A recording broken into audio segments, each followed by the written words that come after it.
Hello, my name is Brandon Nightingale, and today I stand before you in the historic town of Eatonville, Florida.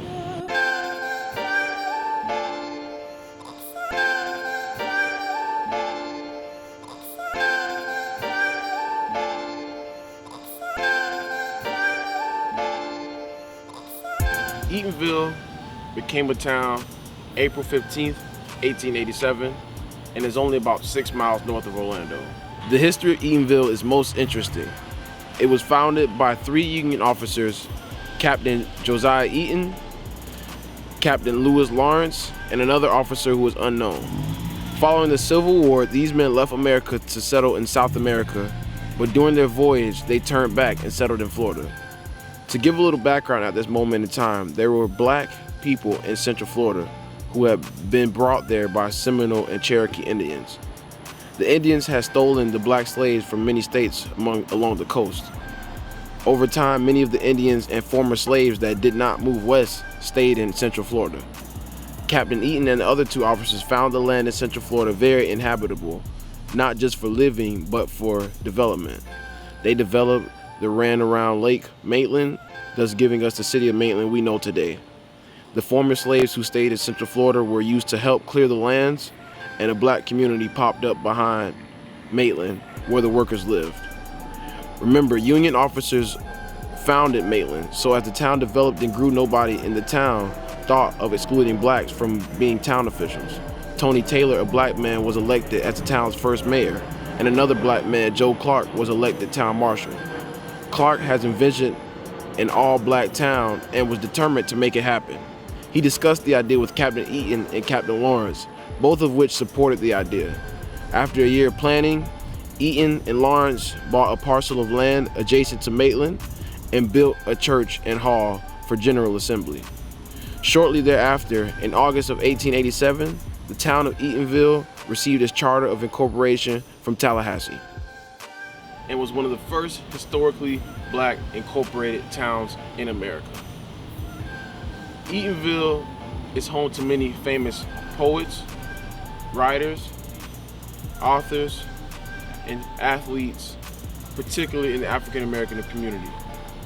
Many people will come from out of town, all over the world, to come and gather and communicate in this historic town of Eatonville.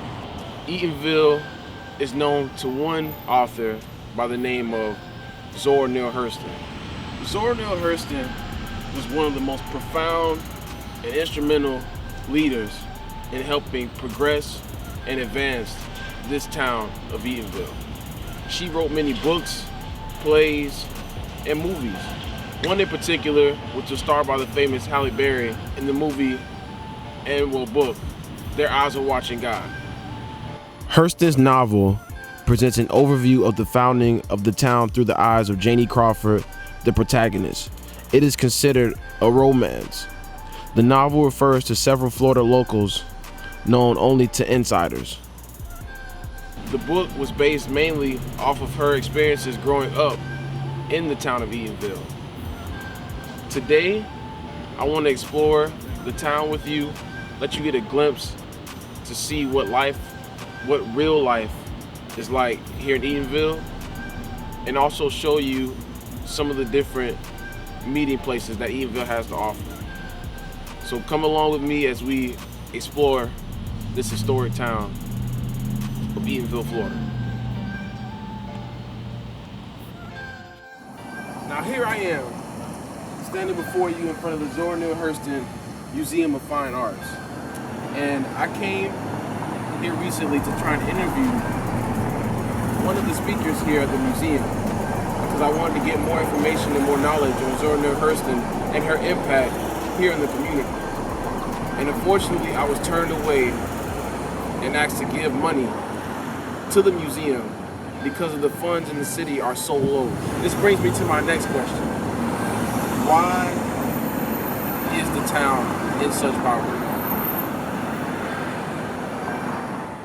Eatonville not only has a rich heritage and playing a big role in literary history, it also was home to Robert Hungerford Preparatory High School. The school was named after Dr. Robert Hungerford, a white physician from Maitland who was teaching the local black men reading and writing. The school was modeled after Tuskegee Institute in Alabama in 1889 and was founded by Russell and Mary Calhoun. The school was designed to educate the black youth of Eatonville in a wide variety of subjects, specifically life skills. The school had gardens, chicken coops, and other varieties of produce on campus. Classes offered included cooking, housekeeping, blacksmithing, agriculture, and many more. As time went by, more technological classes were offered, including radio and mechanical drawing. The school was a private school until 1950, when the courts gave it to Orange County as a public trust. Hungerford closed in 2009 due to budget cuts. Now, because of the economic situation here in Eatonville, people are losing their homes and are being forced to move out due to other cities like Maitland and other parts of the Orlando area trying to move the people and inhabitants out of the town. Now, although I wasn't able to interview anyone inside the Zora Hurston Museum of Fine Arts, luckily, a young lady by the name of Natalie Washington was able to assist me and take me through a tour of the town hall in the historic town of Eatonville. I'm the town of Eatonville Code Enforcement Officer. I'm a native Floridian as well as Eatonvillian, born and raised here in the town of Eatonville. And I've been working in the town now since 1998. Here, she showed me different artifacts, different preservations of life, as well as different historical representations of the town of Eatonville. Now, is there any projected time as to when it will be? Right now, it's kind of still in the works. Yeah. Okay. Hopefully by 2018, definitely. Yeah. 2018, 2020. They can still around. And then in the hallway, you have other historic artifacts or pictures of the founders of Eatonville. There's some literature as well. Okay.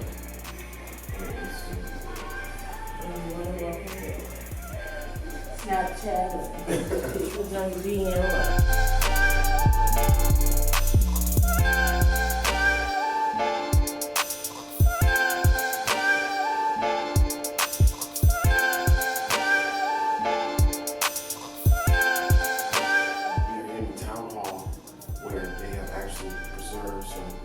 Good artifacts and different parts of history on the town.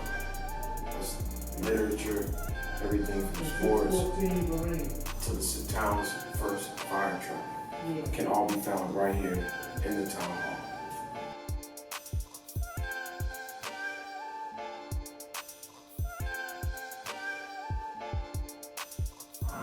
Every day, people are losing jobs, their homes, being forced to move to parts of town that they don't want to live in. And overall, things are just bad in this town. Now, what can we do to make things better? To bring hope back to the city of Eatonville? Well, for one, you can get out and you can vote on changes to help make this city great again. Number two, you can come out to the city of Eatonville, partner with some of the workers that make up this town and help build back what was once a strong foundation.